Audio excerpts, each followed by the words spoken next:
Hello everyone, welcome back to the N crack nursing classes.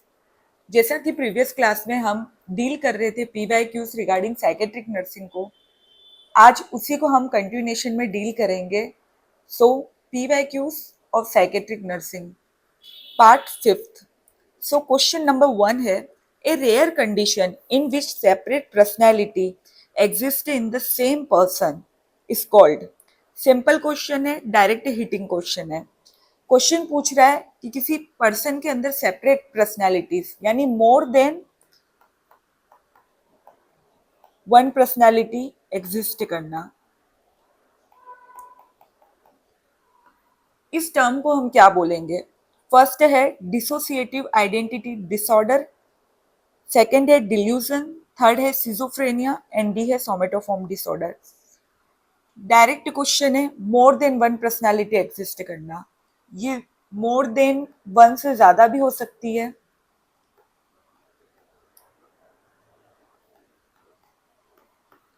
पहले इस condition को multiple personality disorder बोला गया था, जिसका नेम चेंज कर दिया है एंड अब इसे बोलते हैं डिसोसिएटिव आइडेंटिटी डिसऑर्डर।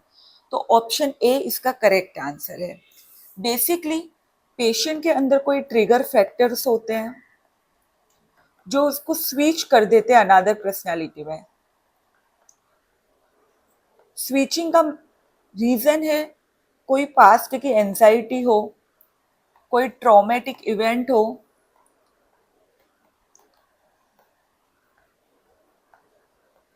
उससे डील करने के लिए पेशेंट की पर्सनैलिटी शिफ्ट हो जाती है।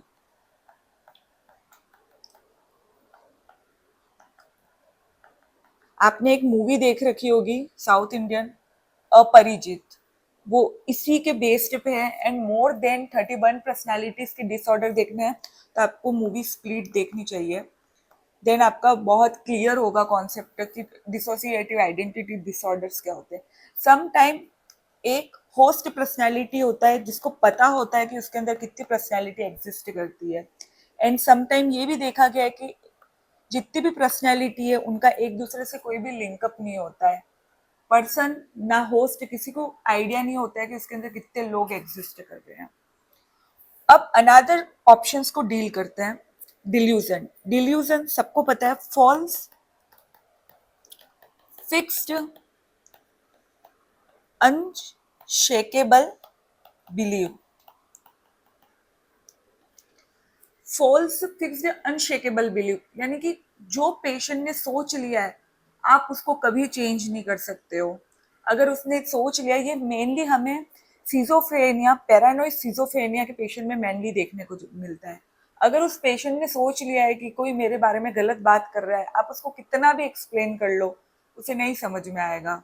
अगर वो किसी के बारे में नेगेटिव परसेप्शन बना के बैठा है तो वो ही सही है। यानी ऐसे बिलीव, ऐसे थॉट जिसको आप कभी भी चेंज नहीं कर सकते हो, उसको बोलते हैं डिल्यूजन। थर्ड है सिजोफ्रेनिया। साइकेट्रिक का, जब भी हम साइकेट्रिक को पढ़ते हैं तो हमें लगता है कि सिजोफ्रेनिया मेन डिसऑर्डर है, मेन साइकोसिस डिसऑर्डर है। कुछ सिजोफ्रेनिया होते हैं जो प्रोग्नोसिस जिनका हो सकता है, और मोस्टली सिजोफ्रेनिया का प्रोग्नोसिस प्रेजेंट नहीं होता है। सिजोफ्रेनिया मल्टीपल फैक्टर का डिसऑर्डर है। इसके अंदर पेशेंट का कग्निशन, थॉट, इमोशन सब अफेक्ट हो जाते हैं। लास्ट है सोमेटोफॉर्म डिसऑर्डर। सोमेटोफॉर्म डिसऑर्डर, इसका मतलब है कि कोई पेशेंट एंजाइटी में है, उससे बचने के लिए उसके अंदर जो सिम्टम शो करता है जिसका कोई भी ऑर्गेनिक बेसिस नहीं होता है। यानी पेशेंट बोल रहा है कि मुझे पैरालिसिस हो गया, मुझे दिखना बंद हो गया, जबकि आप जितने भी इन्वेस्टिगेशन करोगे सारी फाइंडिंग नॉर्मल आएगी, लेकिन उसके मेंटली ये थॉट चलेगा कि यार मुझे दिख नहीं रहा है। इसके लिए सोमेटोफॉर्म डिसऑर्डर को समझने के लिए एक मूवी आई थी पटाखा नाम की। उसके अंदर एक सिस्टर होती है जो ये एज्यूम कर लेती है एंजाइटी से बचने के लिए कि उससे दिखाई देना बंद हो गया है, जबकि उसके नॉर्मल जितने भी मूवमेंट होते हैं वो एक नॉर्मल पर्सन जिसको दिखाई दे रहा है वैसे ही होते हैं। जैसे उसके बीच में कोई चेयर ला के रख देगा या टेबल ला के रख देगा तो वो इजीली उसको क्रॉस करके चली जाएगी।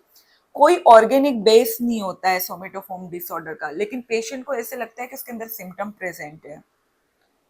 मूव करते हैं नेक्स्ट क्वेश्चन पे। A parent who cope with quarreling among young children by placing them in separate room is using। अब तो जैसा कि मैंने पहले भी बोला है कि साइकेट्रिक के क्वेश्चन अगर हमें सोल्व आउट करने तो हमें क्वेश्चन की लैंग्वेज पता होनी चाहिए कि क्वेश्चन पूछना क्या जा रहा है। इधर पूछ रहा है क्वेरलिंग। अब इसका मतलब पता होना चाहिए कि ये होता क्या है। कोई यंग चिल्ड्रन से वो क्वेरलिंग का मतलब बहस करना, आर्ग्यूमेंट करना या लड़ना, आपस में फाइट करना। कोई यंग चिल्ड्रन से या सिबलिंग से वो आपस में लड़ रहे हैं, बहस कर रहे हैं और उनके पेरेंट्स ने उनको सेपरेट रूम में रख दिया है। अब इस टर्म को हम क्या बोलेंगे? Option A time out, option B reinforcement, option C shaping, option D punishment. Normal हम हमारे घर का एग्जाम्पल ले लेते हैं। अगर हम हमारे जैसे मैं हूं, अगर मैं अपने सिबलिंग से लड़ रही हूँ, मेरे यंगर ब्रदर से लड़ रही हूँ, तो हमारे पेरेंट बेसिकली क्या करते हैं, वो हमें अलग करते हैं एंड हमें दोनों में से या तो दोनों पीटेंगे या कोई एक पीटने वाला है। अगर ये कंडीशन आती है कि आपकी फाइट वाली कंडीशन है और आपके पेरेंट्स आप दोनों को ही पनिशमेंट दे रहे हैं, यानी कोई भी हार्मफुल चीज, अब लड़ रहे हो, पेरेंट्स प्यार से तो समझा चुके हैं, नहीं मान रहे हो तो पिटाई होनी फिक्स है। यानी कुछ हार्मफुल इवेंट के थ्रू आपको समझा रहे हैं तो उसको हम बोलेंगे पनिशमेंट। क्वेश्चन में हमें पूछा है कि सेपरेट रूम में भेज देंगे। सेपरेट रूम में भेजना और मार खाना कहीं से भी लिंकअप नहीं है। सेपरेट रूम का मतलब कि कोई भी हार्मफुल कंडीशन नहीं हो रही है, कोई भी किसी भी तरह का आपको डैमेज नहीं हो रहा है, बस आपको रूम में अलग अलग शिफ्ट कर दिया है। तो इसका आंसर पनिशमेंट नहीं होगा, क्योंकि shifting is not part of the punishment. Punishment का मतलब होता है कि गलत काम किया है तो मार खाओ। किसी भी रॉन्ग एक्ट को स्पेसिफाई करने के लिए हार्मफुल इवेंट होना, उसको बोलते पनिशमेंट। नॉर्मल है, गलत काम करोगे तो मार खानी है, पनिशमेंट। एग्जाम में अगर क्लास होमवर्क करके नहीं ले जाते और अगर टीचर आपको क्लास से बाहर निकाल देता है, वो भी एक पनिशमेंट ही है। और यहाँ पे सेपरेट कर रहा है रूम में, पनिशमेंट नहीं दी जा रही है। सेपरेशन ऑफ रूम का मतलब पनिशमेंट नहीं है। पनिशमेंट तभी हम बोलेंगे जब कोई भी नेगेटिव थॉट या नेगेटिव एक्शन उसके साथ जुड़ जाता है। तो ऑप्शन डी ऑप्शन नहीं रहेगा इसका। ऑप्शन सी की बात करते हैं, शेपिंग। लड़ रहे हो, अलग अलग रूम में भेज दिया है, ये शेपिंग नहीं है। शेपिंग का मतलब होता है अपनी चाइल्ड की पर्सनैलिटी को स्लोली स्लोली मॉडिफाई करना। जैसे एक छोटा बच्चा होता है, अगर वो किसी बच्चे को मारता है तो उसके पेरेंट्स उसे धीरे से समझाते हैं कि बच्चे ये नहीं करना है, ये गलत बात होती है। जैसे कि वो खाना खाने बैठा है, अगर वो चम्मच नीचे फेंक रहा है तो उसके पेरेंट्स उसको सिखाते हैं कि ये चम्मच को नीचे नहीं रखना है, इससे खाना खाते हैं। यानी धीरे धीरे आप एक अच्छा परफेक्ट शेप दे रहे हो अपने बच्चे को। तो ये बिहेवियर मॉडिफिकेशन की टेक्निक है। और यहाँ क्वेश्चन में पूछा है कि सेपरेट रूम में दो यंगर चिल्ड्रन लड़ रहे हैं और उनको सेपरेट रूम में भेज दिया है, तो ये शेपिंग नहीं होता है। शेपिंग का मतलब होता है स्टार्टिंग से आप अपने चाइल्ड का बिहेवियर स्पेसिफाई कर रहे हो। तो ऑप्शन नंबर सी भी इसका राइट आंसर नहीं है। रीइंफोर्समेंट, रीइंफोर्समेंट का मतलब पॉजिटिव रिस्पॉन्स देना।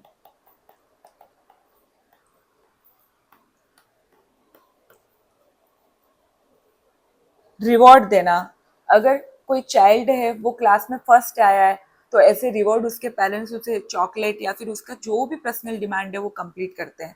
यहाँ पे आप लड़ रहे हो आपस में, आपको सेपरेट रूम में भेजा है, ये रीइंफोर्समेंट नहीं होता है। रीइंफोर्समेंट लर्निंग के लिए बेसिकली यूज करते हैं। आपने पढ़ा होगा बीएफ स्किनर की थ्योरी कि आपको अच्छा काम कर रहे हो तो आपको रिवॉर्ड मिल रहा है। तो रीइंफोर्समेंट भी इसका आंसर नहीं हुआ। लास्ट है टाइम आउट। सो इसका right answer time out. Time out का मतलब कोई भी ऐसी कंडीशन है जैसे कि आप आपस में लड़ रहे हो, शाउट कर रहे हो, फाइट कर रहे हो, तो आप दोनों को अलग अलग रूम में भेज दिया जाएगा। टाइम आउट यानी आपकी एक्टिविटी को वहीं ब्रेक लगा दिया, जिससे कि जो भी चाइल्ड है उसको सोचने का टाइम मिलेगा, उसको उसके पेरेंट्स आके बोलेंगे कि जो तुम कर रहे हो वो सही है या गलत है। तो किसी भी स्पेसिफाइड इवेंट को रोकने के लिए, जिससे कि सामने वाले को समझ में आए कि वो सही कर रहा है या गलत कर रहा है, बिना किसी पनिशमेंट के, उसको बोलते हैं हम टाइम आउट। याद रखना, टाइम आउट में किसी भी तरह का पनिशमेंट नहीं दे रहे हम, बस हमने उस सिचुएशन से दोनों को अलग कर दिया है ताकि वो खुद एनालिसिस करे कि हम सही कर रहे थे या गलत कर रहे थे। सो इसका राइट आंसर है time out. Punishment harmful effect होगा अगर इसी क्वेश्चन में जब क्वेरलिंग हो रही है और पेशेंट दोनों बच्चों को सेपरेट कर रहे हैं और सेपरेट करने के बाद अलग अलग उनकी पिटाई हो रही है, तो आंसर पनिशमेंट हो सकता था। लेकिन टाइम आउट में सेपरेशन प्रेजेंट है, लेकिन बिना किसी नेगेटिव इफेक्ट या बिना किसी पनिशमेंट के। सो इसका राइट आंसर हुआ टाइम आउट। मूव करते हैं नेक्स्ट क्वेश्चन पे।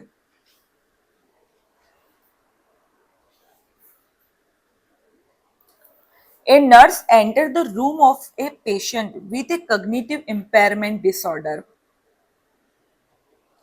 and asked what day of the week it is, what the date, month and year are, and where the patient is. The nurse attempt to assess. Question पूछ रहा है कि patient जो है वो कग्निटिव इम्पेयरमेंट का disorder है इसको, और हम जाके उसको असेस कर रहे हैं, उससे पूछ रहे हैं कि कौन सा दिन है, what day, what the day, what the date, month and year are. Basically यहां हम पूछ रहे हैं उससे टाइम, प्लेस। ये दोनों क्वेश्चन हम पूछ रहे हैं टाइम और प्लेस आइडेंटिफाई करने के लिए कग्निटिव इम्पेयरमेंट को। यानी डायग्नोसिस तो प्रेजेंट है कि कग्निटिव इम्पेयरमेंट हुआ है, और नर्स को फाइंड आउट करना है थ्रू द टाइम और प्लेस पूछकर। सो इन चार ऑप्शन में से राइट ऑप्शन कौन सा होगा? ए प्रिजर्वेशन, बी ओरिएंटेशन, सी कॉन्फाबुलेशन, डी डिलीरियम। अब आप में से 99% बच्चे, क्योंकि एग्जाम टाइम में हमारा माइंड इतना फास्ट वर्क करता है कि हम ऑप्शन देखते ही, डिलीरियम देखते ही कहीं तो यहाँ ही जाएंगे कि भाई डिलीरियम राइट आंसर है, जबकि क्वेश्चन ने क्लियर स्पेसिफाई कर दिया है पहले से ही डायग्नोसिस बना दिया है उसने कि कग्निटिव इम्पेयरमेंट डिसऑर्डर है। डिलीरियम डायग्नोसिस होता है किसी भी डिजीज का, अपने आप में एक डिजीज कंडीशन है, और हमें यहाँ पे डिजीज आइडेंटिफाई नहीं करनी है, क्योंकि डिलीरियम में हमें पता है कि क्लाउडिंग ऑफ कॉन्शियसनेस होता है।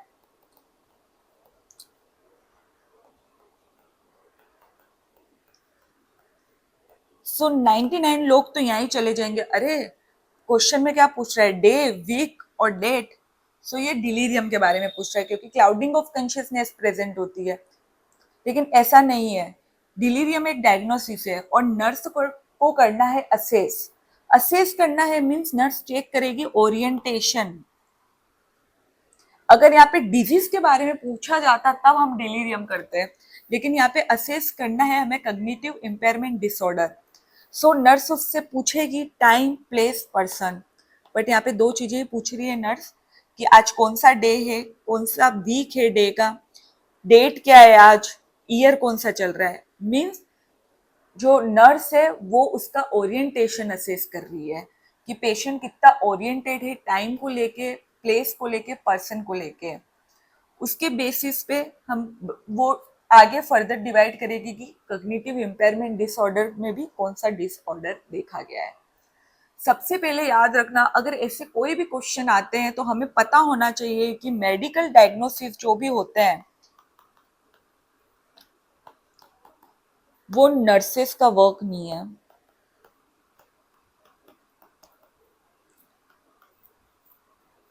सो ऑप्शन नंबर डी तो ऐसे ही गलत हो जाता है। सो इसका राइट आंसर है ओरिएंटेशन। अब बात करते हैं अनदर टू ऑप्शन की, प्रिजर्वेशन। प्रिजर्वेशन वर्ड आता है किसी भी थॉट से। डिल्यूजन वाले पेशेंट, डिप्रेशन वाले पेशेंट में हमें देखा जाता है प्रिजर्व हो जाता है थॉट। जैसे कोई डिप्रेशन वाला पेशेंट है, उसको किसी चीज का गिल्ट है और बार बार वही थॉट आना, सेम थॉट आना और वो प्रिजर्व हो जाना। आप उससे कुछ भी पूछ रहे हो, दो चीजें सही बता रहे, थर्ड स्पेसिफाइड चीज यही बता रहा है जो उसके अंदर थॉट पहले से प्रेजेंट है। जैसे कि इसको बहुत ज्यादा डिप्रेशन है, अभी हम एक लव फेलियर का ही एग्जांपल ले लेते हैं, बहुत ज्यादा उसको डिप्रेशन है। अगर आप उससे दो क्वेश्चन पूछोगे, वो दो का सही आंसर बोलेगा, और तीसरा क्वेश्चन आप कुछ भी पूछो वो यही बोलेगा कि यार मेरे साथ उसने ऐसे कर दिया, ये हो गया वो हो गया। यानी एक स्पेसिफाइड थॉट पे आके अटक जाना, उसको बोलते थॉट प्रिजर्वेशन। यहाँ पे नर्स असेस कर रही है टाइम, पर्सन, प्लेस के बारे में पूछ के ओरिएंटेशन, तो प्रिजर्वेशन का इससे कोई लेना देना नहीं है। कॉन्फाबुलेशन पहले ही बता चुकी हूँ, मेमोरी गैप। किसी भी एंजाइटी सिचुएशन से बचने के लिए उस एंजाइटी वाले पार्ट को हटा के वहां पे अपनी फैंटेसाइज पार्ट को फिलअप कर देना, उसको बोलते हैं हम confabulation. Fill the memory gaps.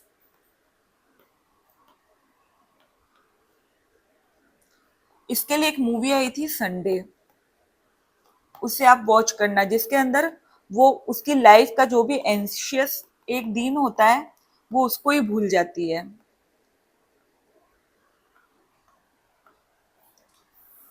सो इसका राइट आंसर हुआ ओरिएंटेशन। मूव करते हैं नेक्स्ट क्वेश्चन पे।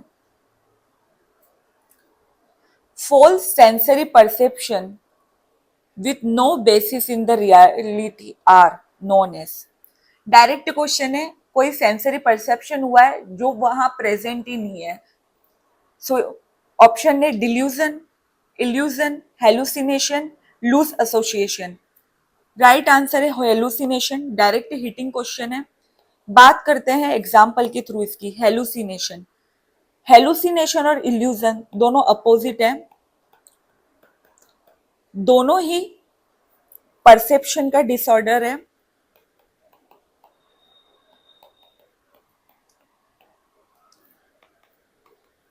हेलुस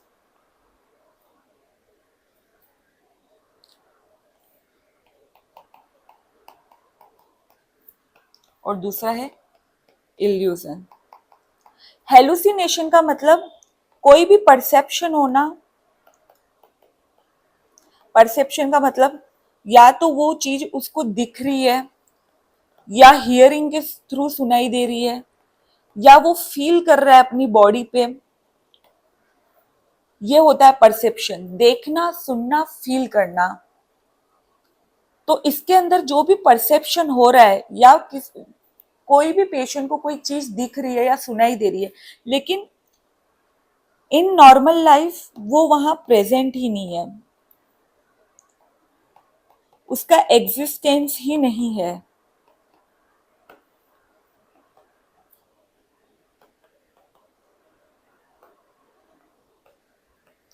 उसको बोलते हैं हेलुसिनेशन। जैसे आपने समटाइम देखा होगा, जो पेशेंट सीवियर साइकेट्रिक डिसऑर्डर्स के होते हैं वो उन्हें कोई चीज दिखाई देती है लेकिन रियल में वो है ही नहीं। अगर कोई रस्सी पड़ी है, यानी कि वो जो भी है परसेप्शन वो वहां पे प्रेजेंट है, उसको अगर हम फॉल्स आइडेंटिफाई करते हैं उसको बोलते हैं इल्यूजन। इल्यूजन के अंदर जो भी स्टिमुलाई है वो प्रेजेंट है, लेकिन हमारा परसेप्शन जो होता है हम उसको फॉल्स से रिकॉग्नाइज करते हैं।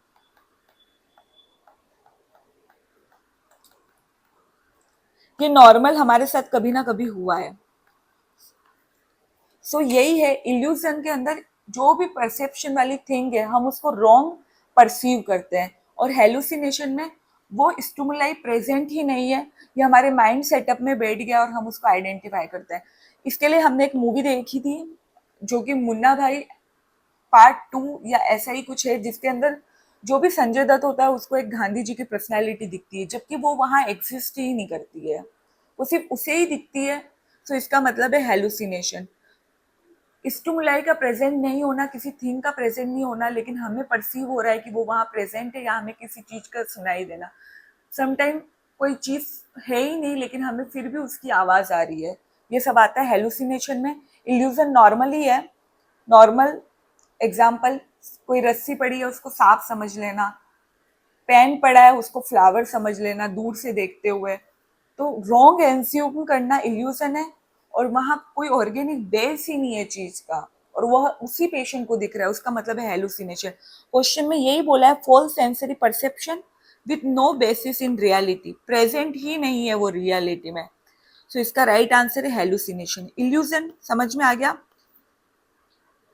रियलिटी में वो चीज प्रेजेंट है लेकिन हम उसको सेंसरी परसेप्शन उसका हम फॉल्स ले लेते हैं, प्रेजेंट है लेकिन हम गलत एज्यूम कर रहे हैं। डिल्यूजन अभी बताया, false fixed unshakable belief, patient ने जो सोच लिया वही सही है। लूज एसोसिएशन, किसी दो स्टेटमेंट को बोलेगा जिसका कोई लिंक ही नहीं है, जैसे कि आज मैंने नीले कलर की शर्ट पहनी है, भारत का प्रधानमंत्री कौन है, कोई लिंक अप नहीं है, उसको बोलते हैं हम लूज एसोसिएशन। सो राइट आंसर है हेलुसिनेशन। डायरेक्ट हिटिंग क्वेश्चन है, मूव करते हैं नेक्स्ट क्वेश्चन पे। Deficiency of which of the following neurotransmitter in the brain will causes Alzheimer disease. ये भी डायरेक्ट क्वेश्चन है, यहाँ पे न्यूरोट्रांसमीटर के बारे में पूछा गया है, कौन सी न्यूरोट्रांसमीटर की डेफिशिएंसी हमें देखने को मिलेगी जिससे कि वो अल्जाइमर को कॉज करेगा। बात करते हैं अल्जाइमर। अल्जाइमर का अनदर नेम है सेनाइल डिमेंशिया। डिमेंशिया सबको पता है, मेमोरी लॉस होना। सेनाइल डिमेंशिया का मतलब एज के साथ मेमोरी का लॉस होना। सो बेसिकली अल्जाइमर डिजीज जो भी है वो neuro degenerative progressive irreversible disorder है।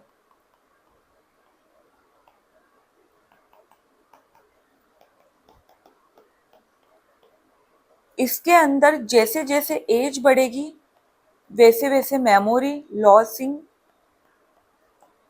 बढ़ेगा। मेनली ये 65 ईयर एज के बाद मोर कॉमन देखने को मिलता है। नॉर्मल चीजें ही भूल जाता है पेशेंट, जैसे नेम, प्लेस, क्लोज रिलेशन। इसके अंदर जो भी न्यूरोट्रांसमीटर डिस्टरबेंस होता है वो है एसिटाइल कोलिन, क्योंकि एसिटाइल कोलिन का रोल होता है मेमोरी में। एक तो ये मेनली न्यूरोमस्कुलर जंक्शन पे भी प्रेजेंट्स होते हैं जो हमने प्रीवियस क्लास में पढ़ा था, और ये कहीं ना कहीं मेमोरी में भी हेल्प करते हैं। सो अगर एसिटाइल कोलिन ही डिक्रीज हो रहा है तो मेमोरी डिस्टरबेंस होना प्रेजेंट होगा। सो राइट आंसर है एसिटाइल कोलिन। अनदर ऑप्शन को डील करते हैं चारों ही न्यूरोट्रांसमीटर से। सीरोटोनिन हमने पढ़ा है ओसीडी के अंदर, ओसीडी के अंदर सीरोटोनिन का लेवल कम होगा जिससे कि पर्सन उस एंशियस कंडीशन से बचने के लिए एक्ट आउट करेगा। गाबा, गाबा जो है वो मेन इनहिबिटरी न्यूरोट्रांसमीटर होता है।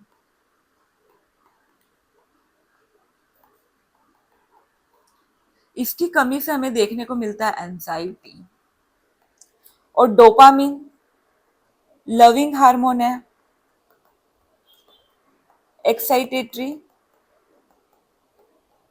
हार्मोन है,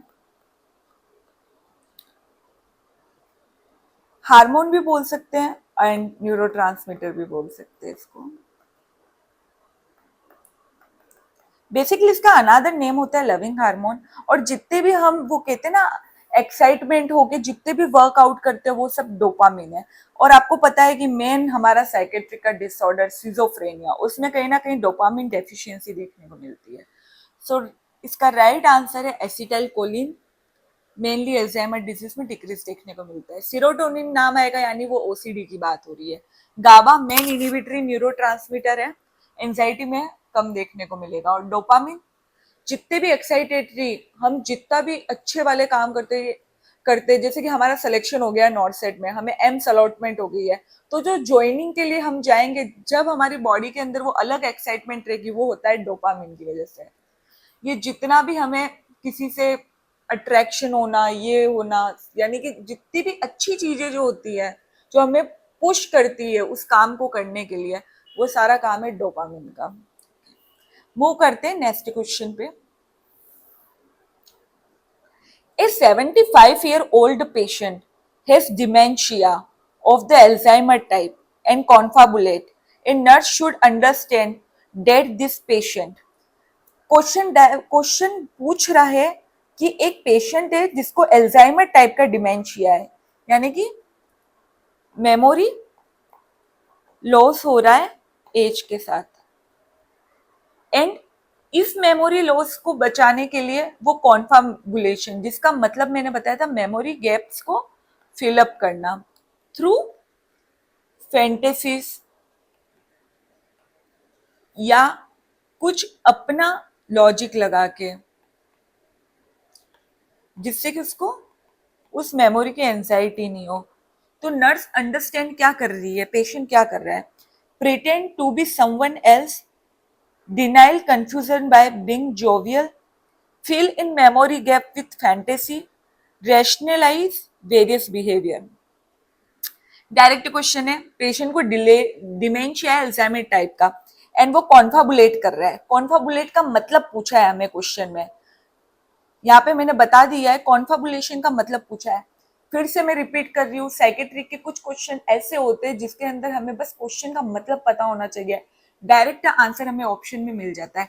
तो इस क्वेश्चन में हमें एग्जामिनर यही पूछ रहा है कि किसी पेशेंट को एल्जाइमर टाइप का डिमेंशिया हुआ है और वो कॉन्फाबुलेट कर रहा है। तो कॉन्फाबुलेशन का मतलब क्या है, direct fill in memory gap with fantasy, यानी कोई ओल्ड एज पेशेंट है, वो अपने बारे में बता रहा है कि भाई मेरा इस दिन बर्थडे था और बर्थडे के बाद क्या हुआ कुछ याद नहीं है, तो वो अपना अलग ही बिलीव वर्ड बना देगा कि मेरे बर्थडे के दिन ये आया था, इसने ये किया, जबकि उसका वो भूल सब कुछ गया है, लेकिन उस एंजाइटी से बचने के लिए वो कुछ ना कुछ ऐसी बातें करेगा जो कि एग्जिस्ट ही नहीं करती है या खुद से फैंटेसाइज कर रहा है। तो इस क्वेश्चन में मेनली हमें कॉन्फाबुलेशन का मतलब ही पूछा गया था।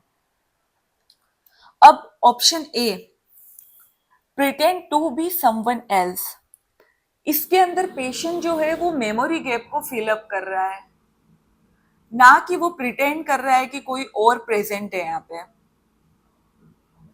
सेकेंड है denial confusion by being jovial, यहाँ पे पेशेंट को कोई भी कंफ्यूजन नहीं है, ना वो उस सिचुएशन से बचने के लिए हंसने का नाटक कर रहा है। डायरेक्ट पूछा है कॉन्फाबुलेशन का मतलब, तो ऑप्शन बी भी राइट आंसर नहीं है इसका। एंड लास्ट ऑप्शन है रेशनलाइज वेरियस बिहेवियर, किसी भी तरह का रेशनल नहीं दे रहा है, डायरेक्ट मेमोरी गैप को भर रहा है। डायरेक्ट क्वेश्चन है, कॉन्फाबुलेशन का मतलब पूछा है। मूव करते हैं नेक्स्ट क्वेश्चन पे। Which of the following drug is used for the treatment of nocturnal enuresis? Drug के बारे में पूछा गया है, नॉक्चुरल एन्यूरेसिस। अब पहले तो पता होना चाहिए कि नॉक्चुरल एन्यूरेसिस होता क्या है।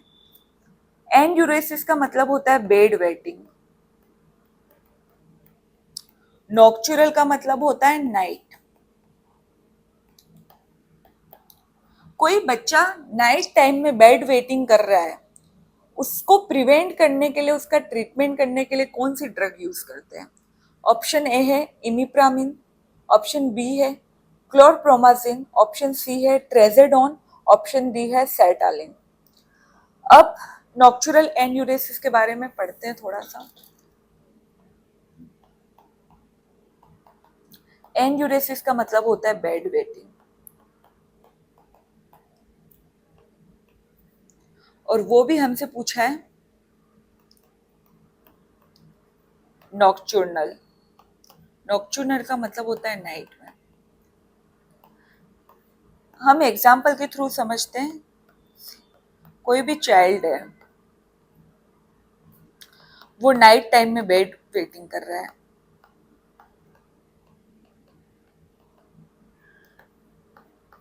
हमने यहाँ पे चाइल्ड का एग्जाम्पल क्यों लिया है वो मैं फर्दर बताऊंगी।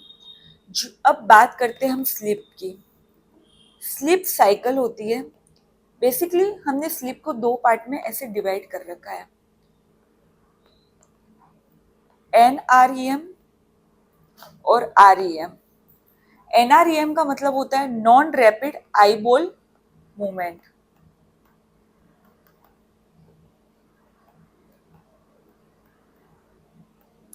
और REM का मतलब होता है रैपिड आई मूवमेंट।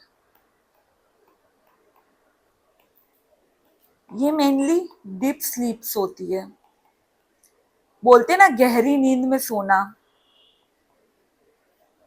और ये होता है लाइट स्लीप। चाइल्ड का एग्जाम्पल इसलिए लिया है क्योंकि नॉक्चर्नल एनयूरेसिस के अंदर बेड वेटिंग होती है। बेड वेटिंग कब होगी? जब पेशेंट होगा डीप स्लीप में। सो बेसिकली जो बच्चे होते हैं वो मेनली होते हैं डीप स्लीप में। डीप स्लीप यानी ड्रीमिंग स्टेज आ जाएगी और आई बॉल के मूवमेंट होना स्टार्ट हो जाएंगे और बॉडी हो जाएगी पैरालाइज्ड। पैरालाइज का मतलब है सेंसेशन जितने भी हैं वो फ्रीज हो जाएंगे।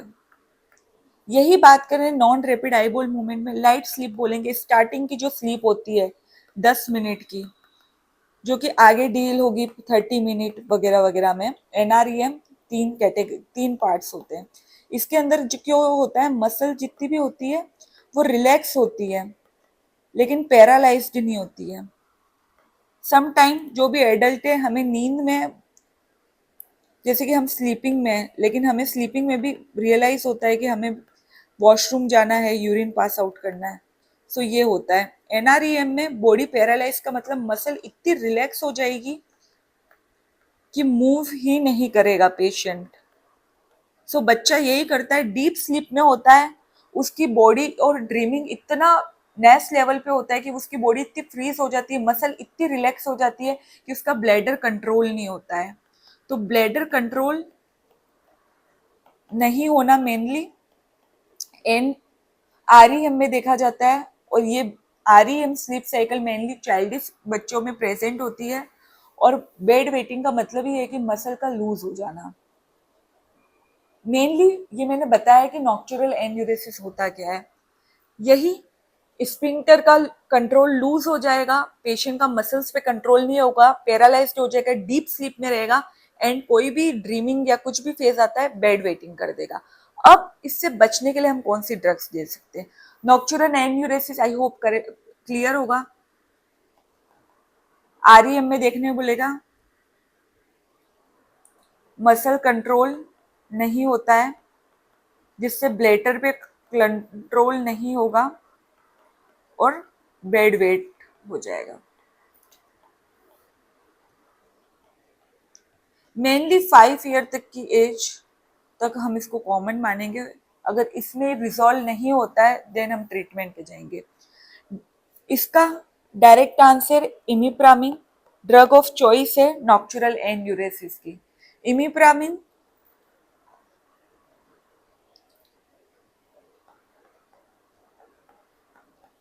ट्राइसाइक्लिक एंटी डिप्रेसेंट ड्रग होती है।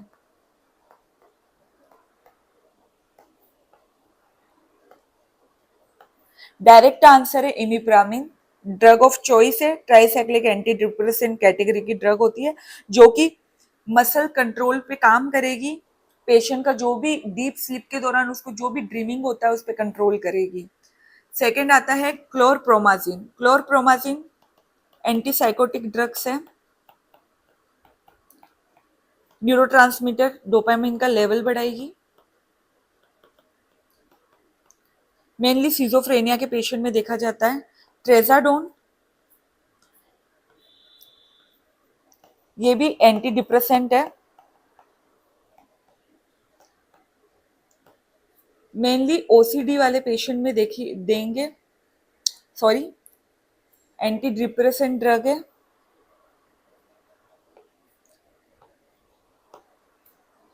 Sertraline, tricyclic,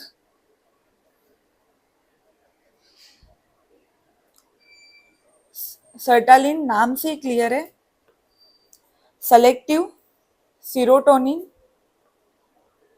reuptake inhibitor, serotonin का लेवल इंक्रीज करेगी, ओसीडी वाले पेशेंट में देंगे हम इसको। चारों ऑप्शन क्लियर है। पहले हमने पढ़ा इसका नॉक्चुरल एन्यूरेसिस होता क्या है। मेनली चाइल्ड में देखने को मिलेगा, आरईएम स्लीप में देखने को मिलेगा, ब्लेडर कंट्रोल नहीं रहेगा। ड्रग ऑफ चॉइस है इसका tricyclic antidepressant. Direct answer question पूछा जाता है और हमें पता होना चाहिए इसका drug of choice imipramine. Chlorpromazine antipsychotic drug है, सिजोफ्रेनिया में मेनली यूज करेंगे इसको। ट्रेसाडोन है, एंटी डिप्रेसेंट ड्रग है। और sertraline selective serotonin reuptake inhibitor है, मेनली ओसीडी के पेशेंट की ट्रीटमेंट ड्रग ऑफ चॉइस है जिसके अंदर सीरोटोनिन का लेवल बढ़ेगा। इसका राइट आंसर है इमिप्रामिन। मूव करते हैं नेक्स्ट क्वेश्चन पे। डायरेक्ट क्वेश्चन है, unshakable and persistent idea are called. Unshakable यानी पेशेंट ने जो सोच लिया है वही सही है। फॉल फिक्स्ड बिलीव जो कि फिक्स है, जिसको आप कभी चेंज नहीं कर सकते हो। राइट आंसर है इसका डिल्यूशन। डायरेक्ट हिटिंग क्वेश्चन है। बाकी के तीनों ऑप्शन हमें पता है। कंपल्शन एक्ट आउट करना किसी भी एंजाइटी कंडीशन से बचने के लिए। ओसीडी जिसके लिए हमने पढ़ा है, पेशेंट को लगता है उसके हाथों पे जम्स है, उस एंजाइटी से बचने के लिए बार बार हैंड वॉशिंग करना। कंपल्शन का मतलब ही होता है एक्ट आउट, एंजाइटी सिचुएशन से बचने के लिए। हेलुसिनेशन कोई ऑर्गेनिक बेस नहीं है, लेकिन ऑर्गेनिक बेसिस नहीं होना, लेकिन पेशेंट को परसेप्शन होता है। परसेप्शन किसी भी तरीके से हो सकता है, या तो दिखाई दे सकता है या सुनाई दे सकता है या उसे लगता है कि उसके हाथ पे कुछ चल रहा है, किसी भी तरह का सेंस होना। इल्यूजन ऑर्गेनिक बेसिस होता है, लेकिन हम उसको रॉन्ग परसीव कर लेते हैं। जैसे कि रोप को स्नेक समझ जाना। डायरेक्ट हिटिंग क्वेश्चन है। मूव करते हैं नेक्स्ट क्वेश्चन पे। The part of the mind डेस्ट distinguish right from wrong and act as a sensor of behavior is known as। Direct question है, इजी क्वेश्चन है। क्वेश्चन पूछ रहा है कि हमारा माइंड जो कि राइट और रॉन्ग में एक्ट करता है यानी डिफरेंशिएट करता है, उस बिहेवियर को क्या बोलेंगे। A libido, B id, C superego, D ego. Mainly distinguish right और रॉन्ग, मोरालिटी प्रिंसिपल।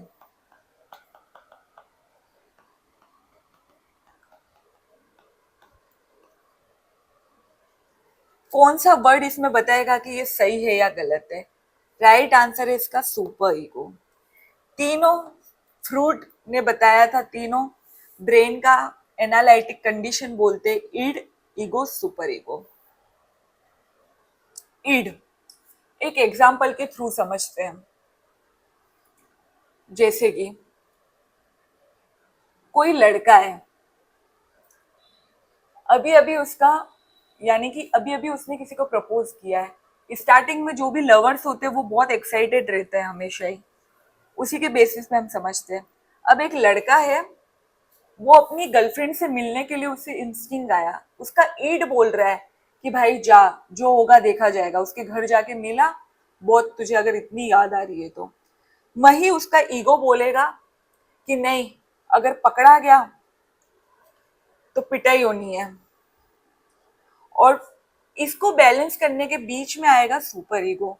वो बोलेगा कि जा भाई, लेकिन सोशली एक्सेप्टेड नहीं है, तो ऐसे किसी लड़की के घर जा रहा है, पकड़ा गया तो पिटाई होनी है।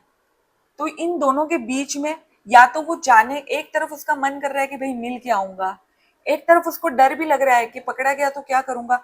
अब इन दोनों कंफ्लिक्ट के बीच जो वो डिसीजन लेने का काम करेगा वो होता है सुपर ईगो। सो मेनली ईड जो होता है वो प्लेजरेबल प्रिंसिपल पे काम करता है।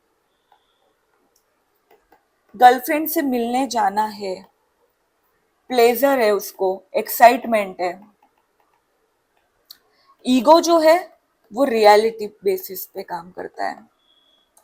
जाएगा तो पीट के आएगा, ये जो माइंड में थिंक आ रहा है वो लाता है ईगो।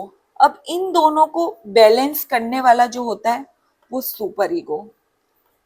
ये बताएगा जाना सही है गलत है, ये एक तरफ बोलेगा कि तू जा प्रूफ कर, लेकिन दूसरी तरफ बताएगा भी सही कि सोशली अगर पकड़ा गया तो पीटेगा और ये अनएक्सेप्टेबल कंडीशन है। सुपर ईगो काम करता है मोरालिटी पे। अनदर एग्जाम्पल से समझते हैं। रोड पे हमें 100 रुपए का कोई नोट मिला है, ईड तो बोलेगा मिला है भाई, लाइफ में फर्स्ट टाइम रख ले। ईगो बोलेगा कि नहीं यार ये गलत बात है, ऐसे किसी और की चीज या पैसे रखना सही नहीं है। सुपर ईगो बोलेगा कि रख ले या मत रख, इनके बीच में बताएगा कि रख ले तेरे काम आएगा, लेकिन ये कहीं ना कहीं गलत है, हम ऐसे दूसरों की चीजें नहीं रख सकते। जो बैलेंस बिठवाता है ईड और ईगो के बीच में वो सुपर ईगो है। क्वेश्चन में हमें डायरेक्ट पूछा है कि राइट और रॉन्ग के बारे में एक्ट आउट करना, यानी वो नोट हमें मिला है, एक तरफ हमारा माइंड बोलेगा कि यार रख लेते और दूसरी तरफ बोलेगा कि नहीं यार किसी ने मेहनत से कमाया होगा, जाके वापस दे देते हैं।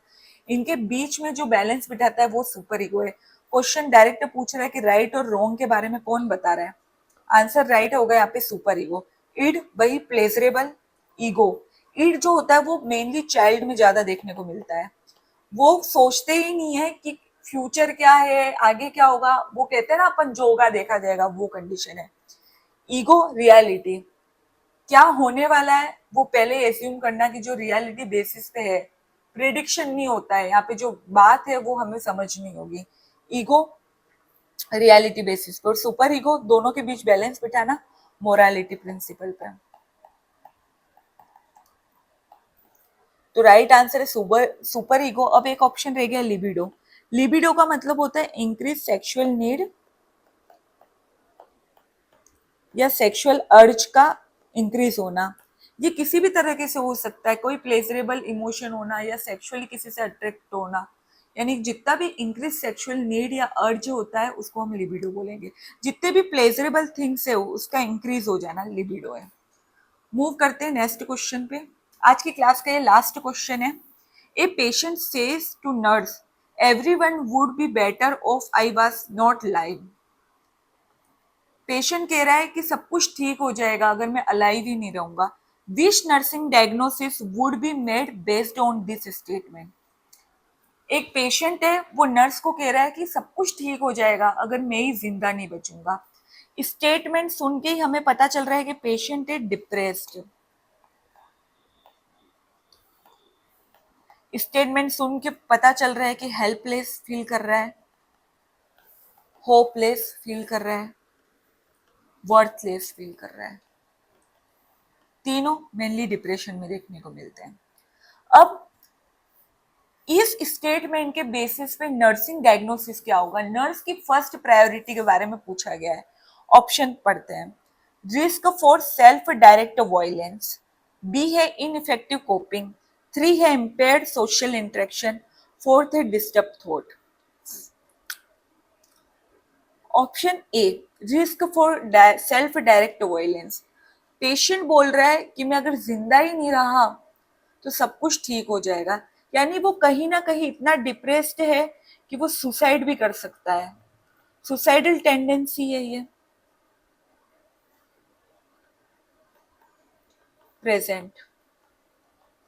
ऑप्शन नंबर ए का मतलब होता है सेल्फ डायरेक्ट वायलेंस, यानी ये देखने को मिलेगा। पेशेंट यहाँ पे सुसाइडल टेंडेंसी की बात कर रहा है, सेल्फ हार्मनेस की बात कर रहा है, तो ऑप्शन ए तो प्रेजेंट देखने को मिलेगा हमें, क्योंकि ये है मेनली डिप्रेशन का patient. Option B ineffective coping, depression है, क्यों हुआ भाई, कोपिंग प्रॉपर नहीं कर पाया, डिफेंस मैकेनिज्म फेल हो गए, तभी पेशेंट डिप्रेशन में गया, तो ये वाली स्टेटमेंट भी प्रेजेंट होती है। अब हम इसमें प्रायोरिटाइज करेंगे क्योंकि दो स्टेटमेंट यहाँ पे प्रेजेंट हमें सही लग रही है। थर्ड है इम्पेयर्ड सोशल इंटरेक्शन, डिप्रेस्ड है पेशेंट और स्टेटमेंट बोल रहा है कि मैं अगर बचूंगा ही नहीं तो सब कुछ ठीक हो जाएगा, लेकिन सोशली इंटरेक्शन से कोई मतलब नहीं है, सोशली आइसोलेटेड है लेकिन इस स्टेटमेंट का इंटरेक्शन से कोई मतलब नहीं है। तो ऑप्शन सी इसका किसी भी लेवल से आंसर नहीं होगा। अगर यहाँ पे सोशली इंटरेक्शन की जगह इम्पेयर्ड सोशल इंटरेक्शन की जगह अगर यहाँ पे सोशली आइसोलेशन होता तो हम कहीं ना कहीं इसको राइट कंसिडर करते हैं, लेकिन यहाँ पे इंटरेक्शन बोला है। और स्टेटमेंट क्या बोल रहा है, स्टेटमेंट हिटिंग मूवमेंट दे रहा है सुसाइडल टेंडेंसी के। यहाँ अभी हम सोशल इंटरेक्ट की बात नहीं करेंगे, अरे भाई तू मर जाएगा तो लोग क्या सोचेंगे, नहीं, अभी उसके दिमाग में ये चल ही नहीं रहा है, अभी उसका एक ही थॉट चल रहा है कि सब ठीक हो जाएगा अगर मैं रहूंगा ही नहीं। फोर्थ है disturb thought process. Thought process disturb होने का मतलब होता है हेलुसिनेशन, डिल्यूजन प्रेजेंट होना, लेकिन यहाँ पे थॉट प्रोसेस डिस्टर्ब नहीं है। पेशेंट का डायरेक्ट वो एक आपको हिंट दे रहा है कि मैं तो मरूंगा, यानी सुसाइडल टेंडेंसी के बारे में बोला है।